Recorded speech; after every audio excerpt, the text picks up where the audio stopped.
नमस्कार दोस्तों, आपका स्वागत है हमारे चैनल तरुण जी के क्लास में। मैं हूं तरुण और आज मैं आपके लिए जो टॉपिक लेके आया हूं वो अक्षांश और देशांतर रेखा पर लेके आया हूं। और ये टॉपिक है, इससे हर गवर्नमेंट नौकरी के लिए जो एग्जाम्स होता है उसमें 1 से 2 क्वेश्चंस और कभी कभी तो 4 से 5 क्वेश्चंस भी इसमें कॉपी एंड पेस्ट आते हैं। तो इन टॉपिक को समझते हैं, लेकिन वीडियो स्टार्ट करने से पहले हम बोलेंगे यदि आप चैनल पर नए हैं तो सबसे पहले चैनल को सब्सक्राइब जरूर करें और वीडियो को अंत तक देखें कि एक्चुअली ये होता क्या है और जो गूगल मैप है वो वर्क कैसे करता है, इस वीडियो के माध्यम से आप समझ जाएंगे।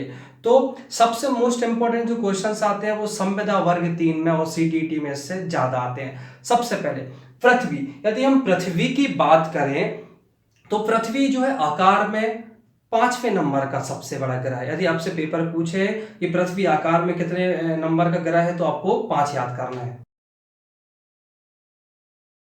समझते हैं अक्षांश और देशांतर रेखा क्या है। ये तो एक स्ट्रक्चर है पृथ्वी के बारे में। अब समझते हैं हम अक्षांश और देशांतर रेखाओं क्या होती है। क्योंकि आपको पता है पृथ्वी पर 2 ध्रुव होते हैं, उत्तरी ध्रुव और दक्षिणी ध्रुव। साथ ही इनको हम पूर्वी ध्रुव और पश्चिमी ध्रुव भी कहते हैं। तो याद रखिएगा, जो विषुवत रेखा है जो पृथ्वी के बीच से डिवाइड हुई है, ये कौन सी रेखा है? विषुवत रेखा। इसी को हम भूमध्य रेखा बोलेंगे, इसी को हम 0 डिग्री अक्षांश रेखा बोलेंगे। अब अक्षांश रेखा होती क्या है? ये उत्तरी गोलार्ध, ये पूरे का पूरा जो होता है इसको हम बोलते हैं उत्तरी गोलार्ध, और ये पूरे का पूरा भूमध्य रेखा के नीचे वाला उसको दक्षिणी गोलार्ध। तो यदि पूछे तो ये पूरा का पूरा ये हाफ पोर्शन जो उत्तरी गोलार्ध होगा, ये हमारा क्या होगा? दक्षिणी गोलार्ध होगा। तो विषुवत रेखा के समानांतर याद रखिएगा, विषुवत रेखा के जो समानांतर होता है ऊपर,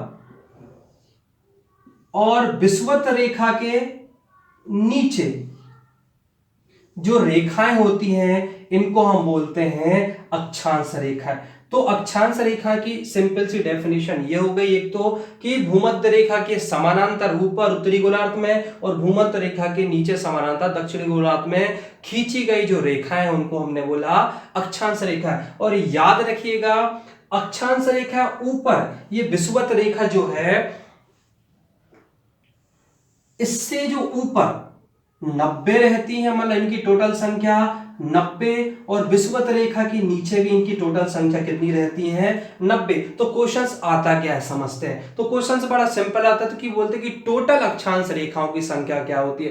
तो ऊपर 90 हो गई और नीचे 90 हो गई, तो टोटल हो गई 180। लेकिन पेपर में ये ऑप्शन नहीं आता है, पेपर में ऑप्शन आता है 181। उसका रीजन क्या है कि चूंकि ये भूमध्य रेखा है इसको भी हम काउंट करते हैं, इसलिए इनकी टोटल संख्या कितनी हो जाती है? 180 प्लस 1 मतलब कि 181। तो हमेशा अक्षांश रेखा पूछे तो आपको 181 ही लगाना है और ये सही है। क्योंकि जो अक्षांश रेखा क्या होती है वो आपको बताती है, अक्षांश रेखा जो होती है वो आपको बताती है लोकेशन, स्थिति। याद रखिएगा, वो क्या बताती है आपको? स्थिति। मतलब जब आप गूगल मैप ऑन करते हैं और गूगल मैप में आप देखते हैं कि आपको इस डेस्टिनेशन पे जाना है, तो वो क्या करता है? वो इतनी किलोमीटर की दूरी बता देता है। तो अक्षांश रेखा का काम है क्या है? स्थिति बचाना है। अब समझते हैं, क्योंकि जो अक्षांश रेखाएं होती हैं और दो अक्षांशों के बीच की जो हम बात करें वो उनके बीच में अंतर कितना होगा?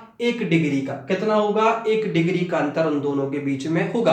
तो अब पेपर में क्वेश्चंस कैसा आता है, क्योंकि अभी हम 1 डिग्री के अंतर की बात कर रहे हैं और ऊपर हम बात करते हैं कितनी है? 90, और नीचे भी हम बात करते हैं कितनी है? 90। तो यदि इनके बीच में गैप काउंट करोगे तो 90 के बीच में गैप कितना हो जाएगा आपका? 89। ठीक है। ऐसे ही यदि हम नीचे यदि गैप काउंट करें तो कितना होगा? 89। मतलब कि यदि पूछे कि अक्षांश रेखा है और जो पूरी की पूरी अक्षांश रेखा उनके बीच में कितना गैप है, तो आपको याद रखना है 89 प्लस 89, यही हमारा आंसर हो जाएगा। 178 जो है उनके बीच में गैप होता है। अब समझते हैं कि इनका काम क्या है। तो अक्षांश रेखाएं एक तरीके से क्या करती है? कोणीय दूरी बताती है आपको। तो अक्षांश रेखा क्या होती है? पृथ्वी के केंद्र से कहीं की भी क्या बताएगी? कोणीय दूरी। चूंकि हम अपने भारत की बात करें तो हमारा भारत ये उत्तर पूर्वी गोलार्ध के बीच में हमारा भारत आता है। अब समझते हैं देशांतर रेखाएं क्या होती हैं। तो देशांतर रेखाएं याद रखिएगा वह रेखाएं जो एक ध्रुव से निकलती है, मतलब उत्तरी ध्रुव से निकलती हैं और दक्षिणी ध्रुव में मिल जाती है, उन्हीं को ही हमने क्या बोला है, देशांतर रेखाएं।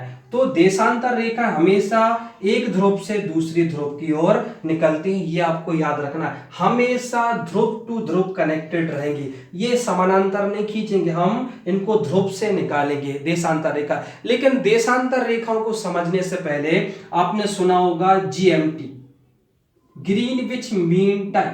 चूंकि देशांतर रेखा एक हम बीच में एक काल्पनिक रेखा बना लेते हैं जिसको हमने बोल दिया है जीएमटी। क्योंकि हमको जीएमटी की जरूरत इसलिए पड़ा क्योंकि हर देश का पर्टिकुलर एक खुद का टाइम होता है, उसको समझने के लिए हमने जीएमटी रेखा को बनाया। और जीएमटी रेखा याद करिएगा लंदन, यह आपको याद रहना चाहिए, लंदन में एक जगह है ग्रीनविच, वहीं से निकलती है और उत्तरी ध्रुव से दक्षिणी ध्रुव के बीच में एक काल्पनिक रेखा को बनाया गया है। अब देशांतर रेखाएं क्या होती हैं अब समझते हैं और उनकी टोटल संख्या कितनी हो जाती है। चूंकि एक जो हमने काल्पनिक रेखा बनाया उसके पूरब में कितनी रहेंगी 180, और काल्पनिक रेखा जो बनाया ग्रीनविच मीन टाइम उसके पश्चिम में रहेंगी कितनी 180। तो पूर्व में 180 और पश्चिम में 180, तो टोटल 360 हमारी कौन सी रेखा हो जाती है, देशांतर रेखाएं। तो पेपर में यदि पूछे कि देशांतर रेखाओं की टोटल संख्या कितनी है तो 360, कुल मिला के ये जो पूरी पृथ्वी है उस पर 360 देशांतर रेखाएं खींची गई। और देशांतर रेखा का काम क्या होता है, तो देशांतर रेखा का काम होता है समय को बताना। किसको बताना, समय को इंडिकेट करना देशांतर रेखा का काम होता है।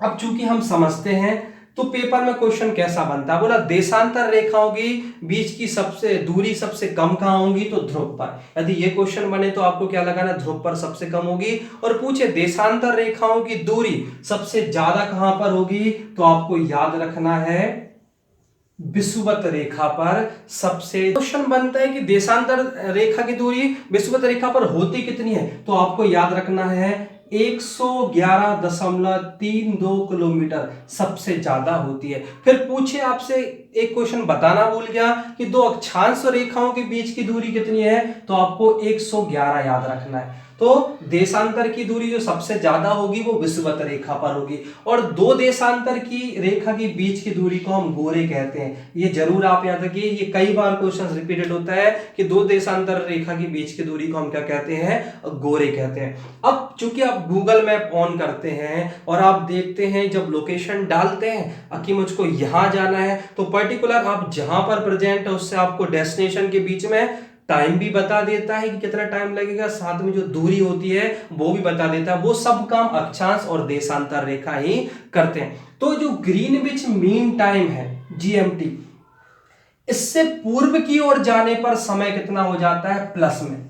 याद रखिएगा, ये आपको दिमाग में बिठाना है। ग्रीनविच टाइम के जो पूर्व की ओर यदि आप जाएंगे तो वहां पर समय प्लस में होगा, और पश्चिम की ओर आएंगे तो वहां पर समय क्या होगा, माइनस में। क्योंकि आपने देखा है भारत, अब जैसे ही घड़ी में या कंप्यूटर में 5:30 डालते हैं और उस स्थिति को जैसे ही डालते हैं तो तुरंत भारत का टाइम स्टार्ट हो जाता है। क्योंकि जो भारत है वो ग्रीनविच से 5.5 घंटे क्या है आगे। चूंकि भारत यहां पर हमारा पूर्वी उत्तर पूर्व के बीच में पड़ता है, इसलिए हमारा टाइम प्लस में। अब सपोज कोई देश ग्रीनविच के पीछे मतलब पश्चिम साइड रहेगा तो वहां पर टाइम जोन क्या चलेगी, माइनस में। तो जब ग्रीनविच पर 0 बज रहा होता है या 12 बज रहा होता है, आप 0 या 12 बोल सकते हैं, तो भारत में उस समय कितना बज रहा होता है, 5:30। याद रखिएगा।